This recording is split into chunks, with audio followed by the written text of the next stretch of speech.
Hey YouTube, Roku here, back with my Runick Dinomorphia deck. This is something I just kind of thought up, and I'm like, you know what, we'll give it a try. Brought it to locals, did all right.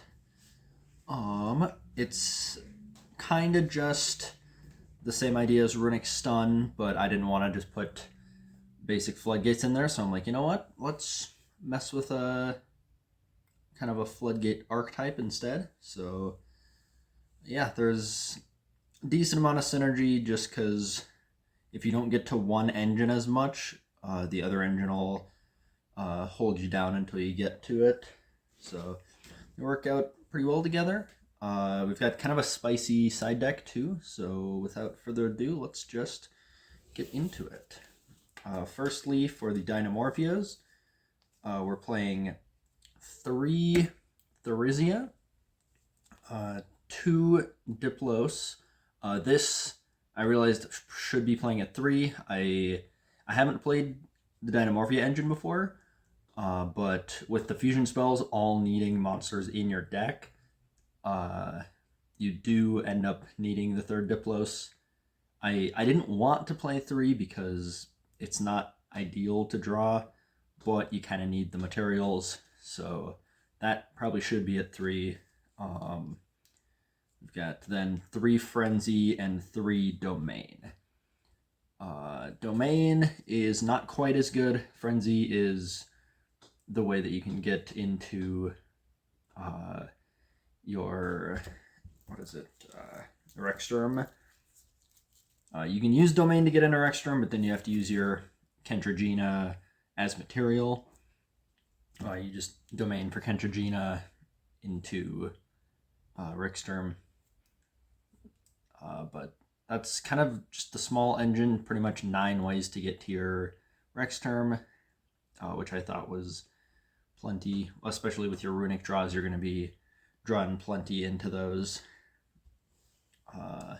And it's nice that it's just a nice little 11 card engine, should be 12, but then you can just, with the side deck that I went with, I just sided this out for going second because it wasn't going to do anything going second, I mean. So just a nice small package to easily move in and out between games. Then for the Runicks, we played a lot of Runicks. We played 3 Tip, as usual, 3 Flashing Fire, 3 Freezing Curses, 3 Destruction, 3 Slumber, 3 Dispelling, 2 Smithing Storm, 1 Droplet, and the 2 Fountains. A lot of Runick because I just wanted to always see the Runicks, always get into your fountain, get to your advantage engine going. And there's room with the Dinomorphia engine being so small. So this works out pretty well. The only ones we're not playing are the 3rd Smithing Storm and the 2nd and 3rd Golden Droplet. Golden Droplet is kind of questionable, but it's another name. And it's one that you can just activate going first if you need to trigger Fountain to draw. Otherwise, yeah, pretty relatively standard Runicks, always 3 Tip, Flashing Fire, Freezing Curses. Destruction's nice, so you don't have to side. Spell Trap removal, Slumber, the best going first one to just be able to activate the trigger Fountain. Dispelling worked out pretty well for me, actually. I got to hand rip a couple cards with it. Hit some good combo pieces. But yeah, that's the full Runick engine there. Mostly between the Dinomorphia and the like Flashing Fire, Freezing Curses, you're just stunning your opponent out of the game, just grinding out to out advantage them. And this worked out pretty well.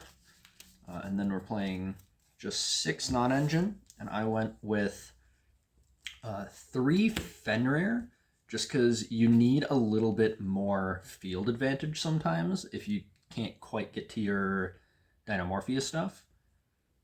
So Fenrir works out pretty nice for that. It just works pretty nice to put some pressure on, and if once you start grinding down your opponent's resources, it's nice to have a way to get some more damage on board to actually go for attacks. And then the other non-engine was 3 Effect Veiler, because I wanted something that if I draw it off of the Runicks on my opponent's turn to be useful, and if I draw multiples I wanted it to be useful, which Effect Veiler is about the best one for that. So that is the non-engine in the main deck. Then for the extra deck, it was pretty simple, just 3 Hugin, 2 Jerry, and 1 Frecky for my Runicks. I do not have a Sleipnir, otherwise that would probably replace the Frecky. But otherwise this was pretty nice. Just having triple Hugin available is always nice. I feel like most Runick combo decks don't have that much room to play too many Runicks, too many Runick fusions, and it was nice having the availability of the multiple Hugins and the Jerrys. So that was pretty good. And then for the Dinomorphias, it's just 3 Kentragina, 3 Rexterm, 3 Stealthbergia. You kind of have to for the Dinomorphia engine, just because the fusion trap just sends 1 from deck, 1 from extra, so you gotta have the extras here for fusion material to get into your Rexterms.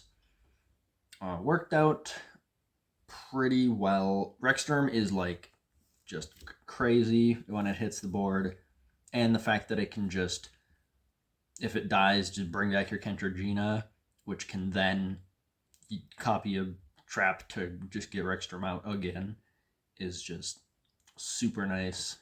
Super hard to out engine, unless they need to have the non-destruction removal, or else this engine just keeps fulfilling itself. So that is the extra. Now for the side deck, I did something a little spicy.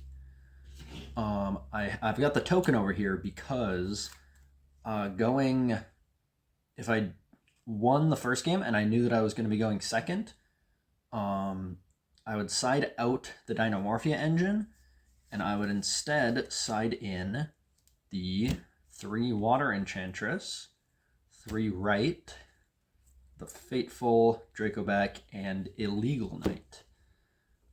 Because then this is a nice going second way to just break through boards with the Illegal Knight bounces, Dracoback bounce. And between this and the Runick spells, you can really break down boards going second. And this worked out pretty well.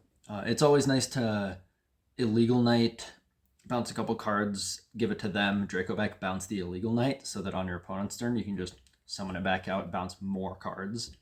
Just get that loop going. And it's nice that any Runick spell can trigger Fateful to search your equip. So you've always got an easy way to get discard for it.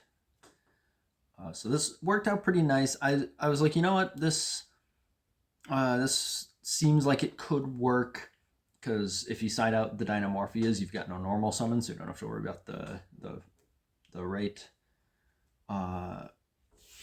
So it was all right. Worked pretty well. That when you side in the adventure engine, you side out the Dinomorphias, but you also, so that's an 11 card engine, this is 9, so then you side in your non-engine, which I went with 3 Droll for the decks that it really hits hard. Not every deck obviously gets hit by Droll, but it's nice to have to just really shut down some decks. I got to draw Droll against a Danger Dark World player, so that was nice to have. Just really shut down their turn immediately. And then 3 Ash Blossom. It still feels weird siding it and not maining it, but I've been figuring out that Ash is not super great into the Snake Eye matchup, so I figured it's better to side, and if it's worth putting in matchups, it's good to have. So this was usually what I sided in with the adventure stuff. But yeah, and it's nice that if you happen to need a little more non-engine, you can just always side out a couple of Runick spells because we're playing so many to begin with. So you've got a lot of room to kind of flex around for however much engine and non-engine you need, depending on the matchup. So yeah, this kind of a weird deck worked out pretty well for me because I've been wanting to put a Runick deck together, but I just didn't know what to put it together with, so I was looking around at engines, and I was like, you know what, this seems like it could work. So between the Runicks, the Dinomorphias, the Adventures, everything kind of meshed pretty well together, and it worked out pretty well. I would totally suggest trying this with Third Diplos. That's the thing that I figured out about Dinomorphia is you gotta play all the monsters, which is a little annoying, but it works out well because Rexstorm is just crazy. And Runicks are always nice for just the pure advantage you can get. Yeah, so that's the deck. I think that's all I've got to say about it. So I suppose this is Rogue Tier signing out.